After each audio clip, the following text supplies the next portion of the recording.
नमस्कार दोस्तों, स्वागत है आपका हमारे चैनल SGSI डिक्टेशन क्लब पर।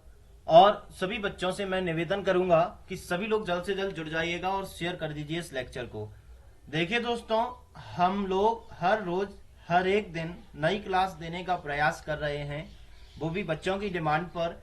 जैसा स्टेनो के समय में हमने आपकी हेल्प की थी, वैसे ही हम YouTube पर वापस से जो CPCT के लास्ट डेज हैं, इनमें कुछ कुछ जो इम्पोर्टेंट टॉपिक्स हैं, इनके लिए आपके MS एक्सेल की क्लास लेकर के आए हैं और आपकी डिमांड पर। बाकी जितने बच्चे जुड़े हुए हैं, लाइक शेयर सब्सक्राइब करिएगा और हमारे ग्रुप में भी जुड़ें। आगे किसी भी जॉब के नोटिफिकेशन के लिए या फिर क्लास नोटिफिकेशन के लिए क्लास हर रोज 7:45 PM पर होगी और धीरे धीरे ये टाइम डबल टाइम में भी कन्वर्ट हो जाएगा। चलिए दोस्तों, शुरू करते हैं आज की एक्सेल की क्लास। सभी बच्चे लाइक शेयर सब्सक्राइब जरूर करिएगा और निःशुल्क शिक्षा का फायदा उठाइएगा। MS वर्ड और एक्सेल और पावर पॉइंट तीनों एक ऐसे पार्ट हैं जहां से एक्सेल में क्वेश्चंस आते ही हैं। ठीक है दोस्तों, तो यहाँ पर आपको समझने वाली क्या बात है, देखो आज से हम जब शुरुआत कर रहे हैं तो आज हम थोड़ा सा मैं आपको बेसिक इसका स्ट्रक्चर बताऊंगा और इसके बारे में थोड़ा सा समझाऊंगा और ये भी बताऊंगा कि क्वेश्चंस किस प्रकार से आते हैं। धीरे धीरे हम इसको कवर करेंगे। बाकी जो बच्चे ने फॉर्म भरा हुआ है वो परीक्षा मंथन से सेंट्रल की बुक से प्रैक्टिस सेट लगाए और हमारी वेबसाइट को विजिट करें www.sgsidictationclub.com और इंस्टाग्राम पर भी फॉलो करें। वहां पर आप मॉक टेस्ट लगा सकते हैं और ऑनलाइन पेपर लगा करके अपना आकलन कर सकते हैं। टाइपिंग टेस्ट के लिए भी मटेरियल है, उसको भी आप प्राप्त कर सकते हैं। चलिए, बातें बहुत हुई, आगे बढ़ते हैं क्लास की तरफ। सभी बच्चे मुझे बता दीजिए, सभी लोग तैयार हैं? फटाफट से कमेंट करके बॉक्स में बता दीजिए कि आप सब तैयार हो क्या क्लास के लिए। आज मैं आपको कुछ एक क्वेश्चंस भी बताऊंगा और थोड़ा सा ये भी समझा दूंगा कि एक्सेल से क्वेश्चंस कहां से बनते हैं, आपको क्या सॉल्व करना है इन लास्ट दिनों में। ठीक है दोस्तों, चलिए सभी बच्चे रेडी हैं तो आगे बढ़ते हैं। हम लोग देखते हैं, आपके सामने स्क्रीन पर आपको एक टैब दिखाई दे रहा है जिसे हम MS एक्सेल कहते हैं, जो MS ऑफिस का एक भाग होता है। यहाँ से बहुत सारे क्वेश्चन हर एक एग्जाम में बनते हैं। SSC हो, पटवारी हो, या फिर आपका ये CPCT हो, या फिर ऐसा कोई भी एग्जाम जिसमें आपका कंप्यूटर आता हो, उसके लिए आप यहाँ पर तैयारी कर सकते हैं। SI स्टेनो की भी वैकेंसी आने वाली है, उसके लिए भी हम बताएंगे। जो कंप्यूटर है ये उसमें भी आपको काम आएगा। तो यहाँ पर आप सबसे ऊपर देख सकते हैं, एक आपको टैब दिखाई दे रहा है। भाई हम मेरा एरो चल रहा है, आप उसको पर ध्यान दीजिएगा।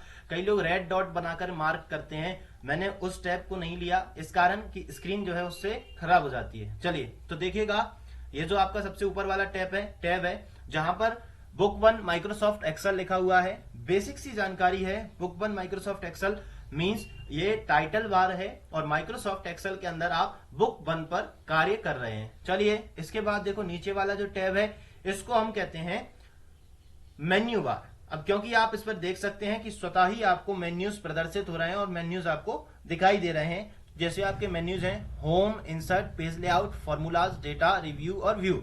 अब ये जो 7 मेन्यू है यही आपके MS वर्ड में होते हैं और एक दो मेन्यू चेंज हो जाते हैं आपके। यहाँ पर भी 2 मेन्यूज चेंज है, जैसे फॉर्मूलाज और डेटा, और ऐसे ही 2 मेन्यूज चेंज और होंगे आपके पावर पॉइंट में। तो इनका आपको विशेष ख्याल रखना है, क्योंकि दोस्तों हम लोग क्या करते हैं ना, हम लोग सभी एग्जाम्स के लिए पढ़ते जरूर हैं, लेकिन हम उनमें ध्यान नहीं देते कि ये एग्जाम पूछ क्या रहा है हमसे, और उसी एग्जाम को हम गलत कर देते हैं। आगे बढ़ते हैं, आगे बता देता हूं। ये जो आपका हाईलाइटेड बटन है, इसको हम क्या कहते हैं, ऑफिस बटन। इसमें आपके देखिएगा बहुत सारे टैब होते हैं जिनको आप इस्तेमाल कर सकते हैं। बाकी आगे ऊपर दिया हुआ है क्विक एक्सेस टूल बार, यहाँ से क्वेश्चंस कभी नहीं आएंगे, ना अभी एग्जाम में आने की संभावना है, बस बताना बहुत जरूरी है। अब होम के मेन्यूज देखिएगा, clipboard, font, alignment, number, style, cell और एडिटिंग। हम क्रम से चलेंगे और हर एक मेन्यू को कवर करेंगे। अच्छा लगे तो लाइक शेयर सब्सक्राइब करें। निःशुल्क लेक्चर है, प्रतिदिन 7:45 PM पर ज्वाइन करें। इसके बाद देखो इंसर्ट में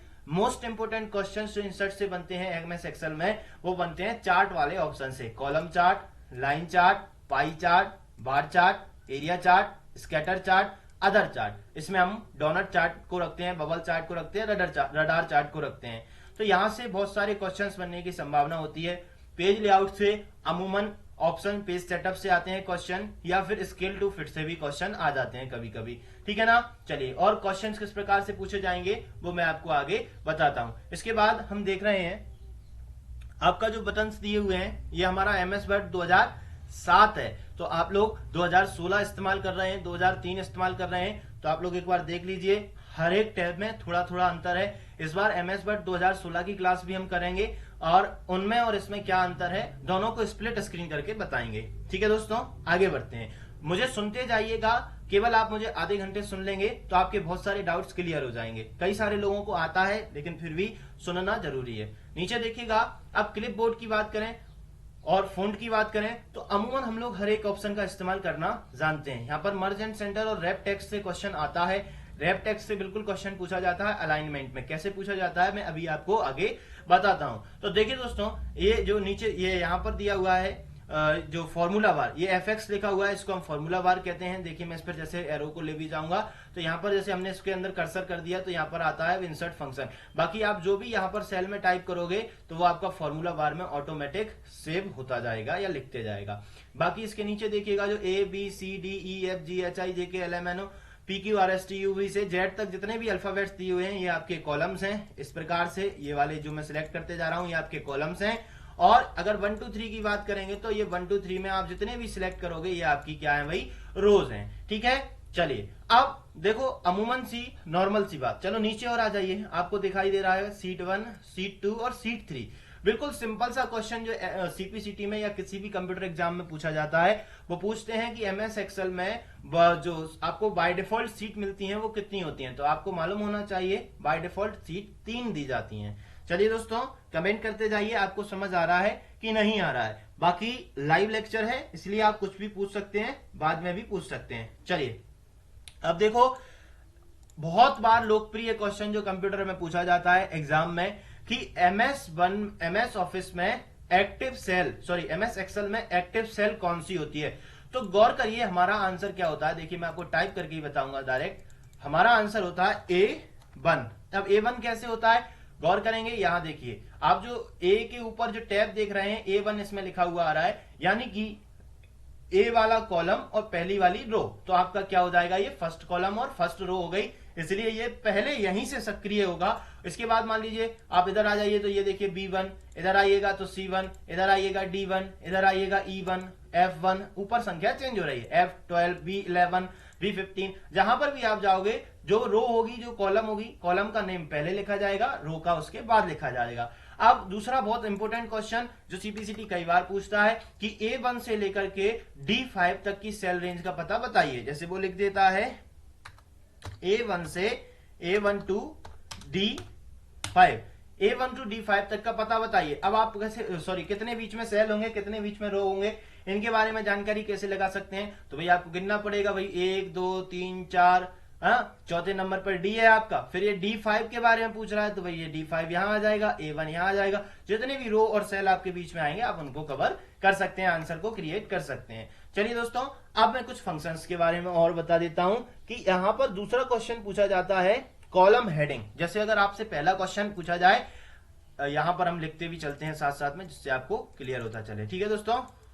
देखिए अगर वो क्वेश्चन पूछता है एक्सेल में एक्टिव सेल की संख्या बताइए, एक्टिव सेल कितने होते हैं, मैं इसको खींच सकता हूं ए वाले कॉलम को, जैसे ही प्लस का साइन आएगा आप जितना लंबा चाहें इसको खींच सकते हैं, और यहां पर हम इक्वल लगा देते हैं, इक्वल के बाद लिख देते हैं A1 आपका जो सही आंसर है, ठीक है दोस्तों।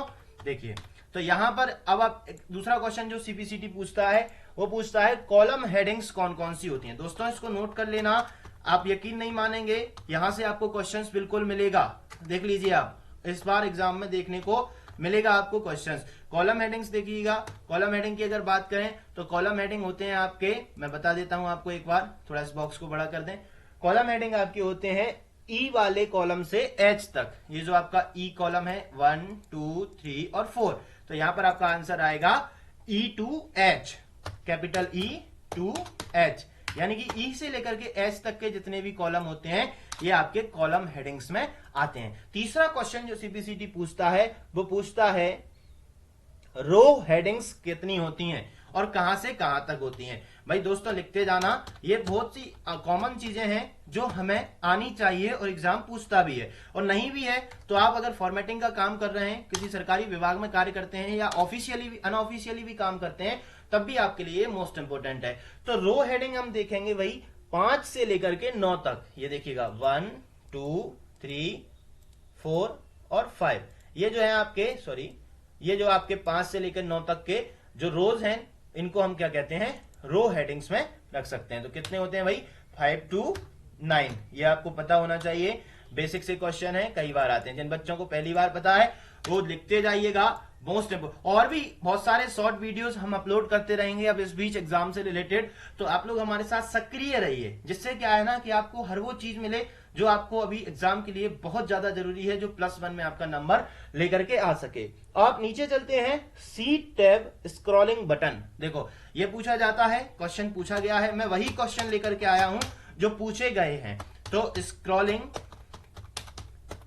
बटन, ठीक है दोस्तों। अब सीट टैब स्क्रॉलिंग बटन कौन से होते हैं, कई बार पूछा जाता है। तो आप लोग देख सकते हैं कि सबसे नीचे देखेंगे सीट 1, सीट 2, सीट 3, इसके पास में जो यहाँ बटन आ रहे हैं ये 1 2 3 और 4, इसको हम क्या कहते हैं, सीट टैब स्क्रॉलिंग बटन। पूछा जाता है ये विंडो में कहां होता है, तो हमें बताना होता है अप या डाउन। तो हमें आंसर में लिखना होगा क्या, डाउन, यानी कि ये नीचे की तरफ आपका सीट टैब बटन होता है। ठीक है दोस्तों। बाकी ये जो बीच में है आपका, जहां पर मैं लिख रहा हूं, ये आपका क्या हो जाएगा, वर्क सीट एरिया हो जाएगा पूरा। चलिए फटाफट मुझे जरा कमेंट करके बताइएगा आप सबको समझ में आ रही है मेरी बात या नहीं आ रही है, क्योंकि मोस्ट इंपोर्टेंट बात है और बहुत ज्यादा जरूरी भी है, क्योंकि ये वो चीजें हैं जो एग्जाम में पूछी जाती हैं। बाकी देखो, अब ये जो आपको कॉलम और सेल बता दिए मैंने, अब यहां पर दूसरा क्वेश्चन बनेगा कि भाई किसी वर्कशीट में कितने कॉलम होते हैं, कितने रो होते हैं। तो ये सारी चीजें आप इंटरनेट पर सर्च कर लीजिए, जिस भी वर्जन का आपको चाहिएगा, क्योंकि प्रत्येक वर्जन का जो है अलग अलग होता है। अब जैसे क्वेश्चन पूछेगा किसी वर्कशीट के प्रथम सेल का एड्रेस क्या है, तो भाई देख लीजिए हमने लिख दिया A1, और यही आपका एक्टिव सेल भी होता है। चलिए आगे और क्वेश्चन बताता हूं। बिल्कुल CPCD के लिए बनाया है मैंने ये लेक्चर, जो कि हमारे हर एक एग्जाम, जो हमारे बच्चों की डिमांड थी उनके लिए। ठीक है दोस्तों, निःशुल्क लेक्चर है, आप आराम से इसको कवर करें और बहुत सारी चीजों को हमसे सीखें। बाकी देखो, अब एक बात और पूछी जाती है एग्जाम में कि एक्सेल में समीकरण लगाने के लिए एक्सेल में फॉर्मूला हमेशा किससे प्रारंभ होता है। तो दोस्तों जितने भी एक्सेल में फॉर्मूले प्रारंभ होते हैं, फॉर्मूले की शुरुआत होती है, क्वेश्चन आया हुआ है एग्जाम में, फॉर्मूले की शुरुआत जितनी भी होती है वो हमेशा इक्वल से होती है। तो जो आपका इक्वल होगा इसका आंसर होगा। भाई किससे शुरू करेंगे आप, इक्वल से शुरू करेंगे, EQUAL, लेकिन आपको साइन लगाना है इक्वल का। तो यहां पर देखिए गौर करिए। अब दूसरी बात पूछी जाती है कि देखो, जो भी चीज हम किसी भी सेल या किसी में रो में लिखते हैं वह ऑटोमेटिक कहां लिखी जाती है। तो आप गौर करेंगे, ये देखिएगा 1 2 3 4 H के कुछ भी अगर मैं लिख रहा हूं तो आप ऊपर देख सकते हैं फॉर्मूला टैब पर। यहां ना लिखते हुए मैं यहां दिखा देता हूं दोस्तों आपको। जैसे हम इसमें कुछ लिखते हैं HIJK, तो यहां देखिएगा जो आपने नीचे लिखा है वही सेम आपको ऊपर भी दिखाई दे रहा होता है। अब इसमें ऑप्शंस किस तरीके से वर्क करते हैं, थोड़ा सा हम इसकी तरफ चलते हैं दोस्तों। ठीक है ना। तो क्योंकि देखो फॉर्मूला बार आप समझ गए, थोड़े से बेसिक से क्वेश्चंस मैंने आपको बता दिए दोस्तों। बहुत ज्यादा इंपॉर्टेंट क्वेश्चन तो नहीं कहूंगा, लेकिन फिर भी 16 77 72 16 जो सेल्स होती हैं ये आपको पता होना चाहिए। और एक्सेल समीकरण में 10 48 576 रोज होती हैं 2007 के बाद। चलिए मैं लिख ही देता हूं, जो 2007 के बाद वाले वर्जन है उनमें रोज की संख्या होती है 10 48 576, और इससे पहले वाले जो थे उनमें थी 65 536। तो दोस्तों ये आपको पता होना चाहिए, ठीक है ना। जो 2003 वाला है उसमें रोज की संख्या कितनी होती है भाई, 65 536। ये कॉमन से क्वेश्चन है, ये बताने वाले नहीं है, आप लोग खुद से सर्च कर सकते हैं। बाकी जो भी आप डिमांड चाहते हैं इतने दिनों के अंदर वो हम आपको क्लासेस देंगे, हर रोज कुछ नया देंगे दोस्तों। लाइक शेयर सब्सक्राइब करना ना भूलें, और ज्यादा से ज्यादा शेयर करिए। केवल शिक्षा को निःशुल्क प्रदान करना ही उद्देश्य है हमारा। हर बच्चे का एग्जाम में सिलेक्शन होना चाहिए, क्योंकि आज के समय में शिक्षा की बहुत आवश्यकता है। दोस्तों आगे चलते हैं, देखिएगा एक्सेल में अब देखो कुछ क्वेश्चंस किस प्रकार से पूछ लिए जाते हैं कि किसी पंक्ति तथा कॉलम के प्रतिच्छेदन को कहते हैं। मींस किसी पंक्ति तथा कॉलम के, अब प्रतिच्छेदन तो भाई पता ही नहीं है, कितना बड़ा भारी शब्द दे दिया। अगर हिंदी में बात करें तो भाई, अगर इंग्लिश में बात करें तो इंग्लिश में कहते हैं कॉम्बिनेशन। तो रो और सेल के कॉम्बिनेशन को, कॉम्बिनेशन जो मैं बोल रहा हूं आप बेटा लिखते जाइएगा सभी बच्चे, रो और सेल के कॉम्बिनेशन को हम क्या कहते हैं? सेल कहते हैं। क्या कहते हैं भाई? सेल कहते हैं। ठीक है दोस्तों, चलिए अब तक का सबसे ज्यादा बार पूछा गया क्वेश्चन है भाई एक्सेल से रिलेटेड। यहां पर मैं आपको आज थोड़ा कम बताऊंगा क्योंकि धीरे धीरे हमको कवर करना है। हालांकि समय नहीं है, समझ रहा हूं, कल सैटरडे है, परसों संडे है। संडे के दिन हम आपको 3 से 4 लेक्चर वीडियो और ऑडियो दोनों के फॉर्म में देंगे, जिससे कि आप हमें, और लाइव लेक्चर भी लेंगे, जिससे कि हम बहुत कुछ कवर कर सकें। तो एप्लीकेशन एक्सेल विंडो में सबसे ऊपर होता है। देखो, अब नॉर्मल सी चीज पूछी जा चुकी है, ये क्वेश्चन भी पूछा गया था कि एक्सेल एप्लीकेशन में विंडो के सबसे ऊपर होता है क्या? तो सबसे ऊपर मैंने पहले ही बताया था, बुक 1 माइक्रोसॉफ्ट एक्सेल जिस पर लिखा होता है, इसको हम टाइटल बार कहते हैं। ठीक है दोस्तों, अब ये एक्चुअली जो क्वेश्चन, जो फॉर्मेटिंग की ये जो क्लास है, ये केवल मैंने सीपीसीपी या कंप्यूटर रिलेटेड किसी भी एग्जाम के लिए बनाई है। लेकिन बाकी अगर कोई बच्चा और कोई क्वेश्चन पूछना चाहता है तो वो यहां से पूछ सकता है। बाकी सब बच्चे मुझे जरा कमेंट करें कि आपको बहुत अच्छे से समझ आ रहा है कि नहीं आ रहा है, या किसी को कोई और दिक्कत हो तो आप वो भी हमसे पूछ सकते हैं। क्योंकि दोस्तों एग्जाम में समय बेहद कम है, जितनी ज्यादा हम तैयारी करेंगे उतना ज्यादा हम आगे बढ़ेंगे। तो चलिए आगे बढ़ते हैं। अब आपको मैं बताता हूं बहुत सारी चीजें, जैसे हम ये रैप टेक्स्ट का ऑप्शन का, जैसे मान लीजिए हम इंसर्ट में आते हैं, ये सक्रिय हो गया। अब यहां पर सेल में लिखना थोड़ा सा कठिन होता है। अब आपको थोड़ी बेसिक जानकारी दे देता हूं। यहां पर देखिएगा, जैसे ये हमारी सेल है, आप इनको ऊपर नीचे घटा बढ़ा सकते हैं, जो भी आप एरिया लिखना चाहते हैं। या अगर 4-5 कॉलम को आप मर्ज करना, ये देखिए paste, cut, copy, format, painter, ये सभी में सेम होता है। यही एमएस वर्ड में होता है, यही इसमें दिया हुआ है। फॉन्ट डायलॉग बॉक्स भी लगभग सेम होता है। यहां से आप फॉन्ट को चेंज कर सकते हो जिसमें भी आपको लिखना हो। यहां से आप फॉन्ट का साइज चेंज कर सकते हो। यहां से आप ग्रो फॉन्ट कर सकते हो, बढ़ा सकते हो। यहां से इंक्रीज कर सकते हो। यहां से आप बोल्ड कर सकते हो, फॉन्ट को इटैलिक कर सकते हो, अंडरलाइन दे सकते हो। ये आपको बॉर्डर दे सकते हो आपकी कोई टेबल पर। यहां से आप फॉर्मेट कलर दे सकते हो, फिल कलर करके। और यहां से आप अक्षरों को कलर दे सकते हो। बाकी ये फॉन्ट का डायलॉग बॉक्स हो गया। इसके बाद देखेंगे कि जो आपका आगे वाला टैब है अलाइनमेंट, यहां पे आप अलाइनमेंट सेट कर सकते हैं टेक्स्ट का, centre, right, left, up, middle या डाउन। इसके बाद ये ऑप्शन रहता है ओरिएंटेशन का। ओरिएंटेशन थोड़ा सा इंपॉर्टेंट ऑप्शन होता है, इससे क्वेश्चन बनते हैं। तो आप इसके पहले तो आप लोग इसके सबसे पहले तो आप इसके इन ऑप्शंस को याद कर लीजिए, इन रिदम्स को याद कर लीजिए कि एंगल काउंटर क्लॉकवाइज क्या होता है, एंगल क्लॉकवाइज क्या होता है, वर्टिकल टेक्स्ट क्या होता है, रोटेट टेक्स्ट अप क्या होता है। एग्जाम में क्वेश्चन पूछा जाता है कि एंगल क्लॉकवाइज ऑप्शन किस ऑप्शन के अंदर होता है, तो आपको पता होना चाहिए ये अलाइनमेंट के ओरिएंटेशन नाम के टैब में होता है। ठीक है दोस्तों, इसके बाद देखिए रैप टेक्स्ट दिया हुआ है और मर्जेंट सेंटर दिया हुआ है। हम केवल अभी इतना ही समझते हैं, इसके आगे का जो है नेक्स्ट वीडियो में समझेंगे। मोस्ट इंपोर्टेंट है इंसर्ट के ये चार्ट्स। यहां से क्वेश्चन इस बार 200% बनेगा, मैं लिख के दे सकता हूं। चलिए दोस्तों, तो आगे बढ़ते हैं। देखिए, तो जैसे हम इस्तेमाल करेंगे, ये तो आप सबको आता है फॉर्मेटिंग। जिस बच्चे को नहीं आता हो वो मुझसे कमेंट करके पूछ सकता है, मैं उसको बता दूंगा। व्हाट्सएप में जुड़ जाइएगा, हम आपको पर्सनल भी बता सकते हैं फ्री ऑफ कॉस्ट। आगे देखिएगा, जैसे हम इसको जोड़ना चाहते हैं तो आप ऑप्शन पे जाते हैं मर्जेंट सेंटर पर। इसके अंदर देखेंगे तो आपको एक पुल डाउन बटन मिलता है।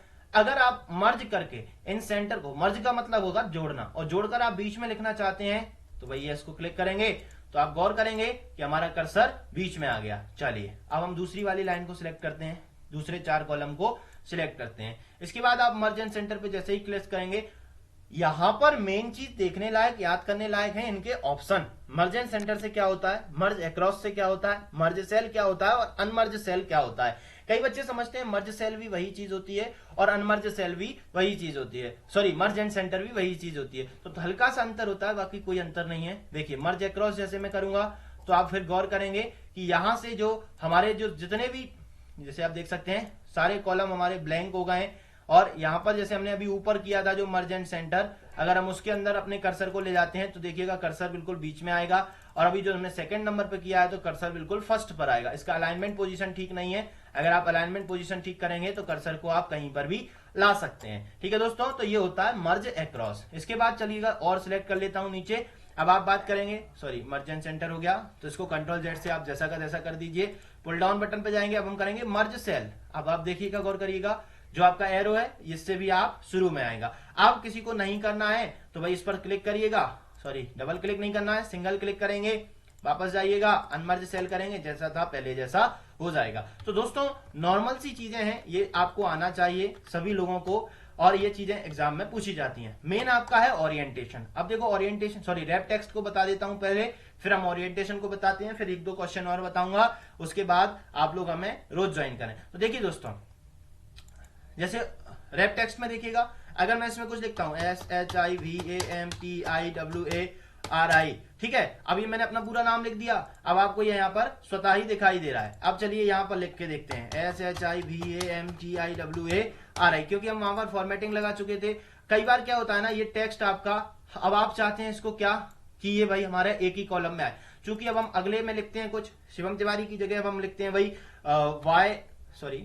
YOUTUV, यूट्यूब लिख दिया मैंने। अब आप गौर करेंगे तिवारी तो छुप गए, लेकिन हमको लिखना है, हमको टेबल बनानी है, तो हम टेबल कैसे बनाएंगे, फिर ऑप्शन का इस्तेमाल करते हैं हम रैप टेक्स्ट का। इस पर ऑप्शन पर क्लिक करेंगे, आप रैप टेक्स्ट पर क्लिक करिएगा, सॉरी यहां पर आप जैसे ही आएंगे, यहां पर आप कर्सर को लाइएगा तिवारी के बाद, या फिर जहां से आप इसको तोड़ना चाहते हैं।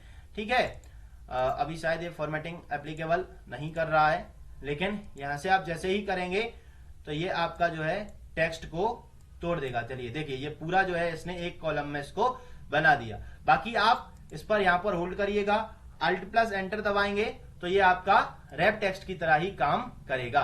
ठीक है दोस्तों, एक ही कॉलम में आपका नाम और सरनेम आ जाएगा, इसका बस साइज बढ़ाना पड़ेगा। तो ये काम होता है आपके रैप टेक्स्ट का, यानी कि जो टेक्स्ट छुप जाता है उसे एक ही कॉलम में नीचे की तरफ लिखने के लिए या ऊपर की तरफ लिखने के लिए रैप टेक्स्ट का इस्तेमाल कर सकते हैं, या फिर अल्ट दबा के आप एंटर प्रेस करेंगे तो अल्ट एंटर से आप रैप टेक्स्ट कर सकते हैं टेक्स्ट को। ठीक है दोस्तों, चलिए अब थोड़ा सा और आगे चलते हैं। सभी लोग मुझे बाद में कमेंट करके बता देना, जो मुझे बताना है पहले मैं आपको वो क्लियर कर देता हूं। अब ओरिएंटेशन की बात करें तो आप देखिएगा, मैं फिर से कुछ लिखता हूं, SHIV सेव लिख दिया। अब इसके बाद लिख दिया MAHIM, ठीक है।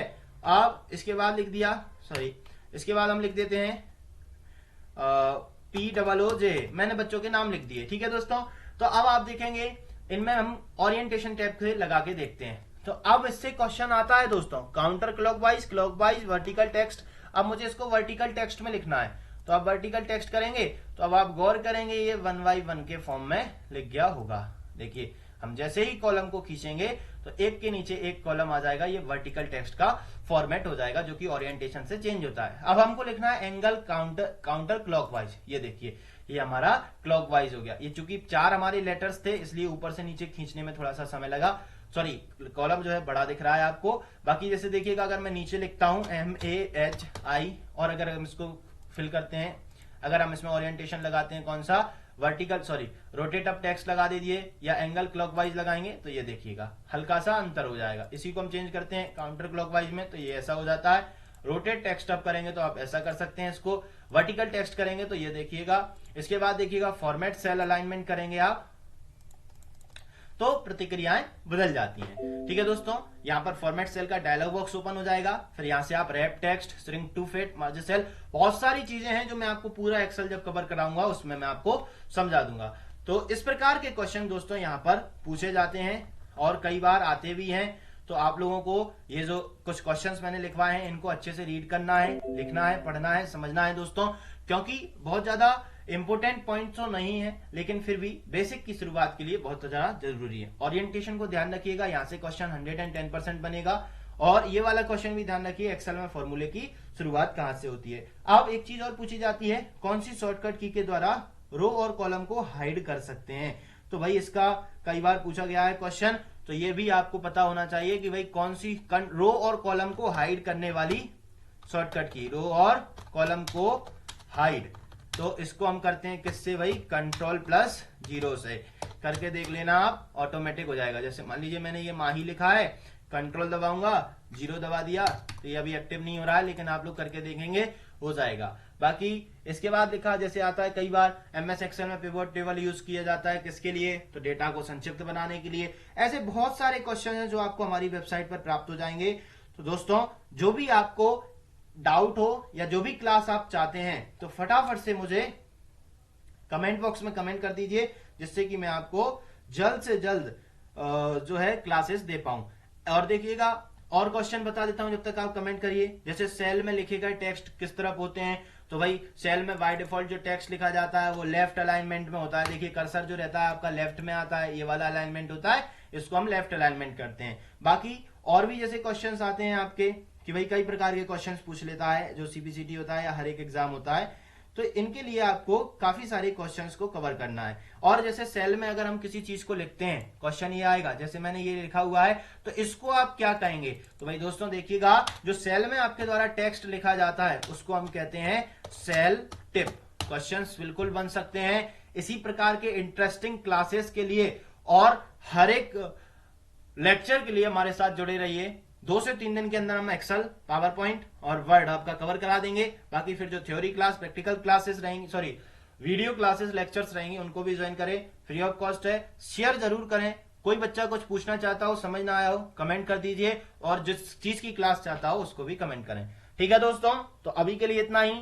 नमस्कार, मिलेंगे अगले लेक्चर में कल शाम 7:45। कल की क्लास बड़ी होगी, एक्सेल को हम ज्यादा कवर करेंगे। ठीक है दोस्तों, नमस्कार।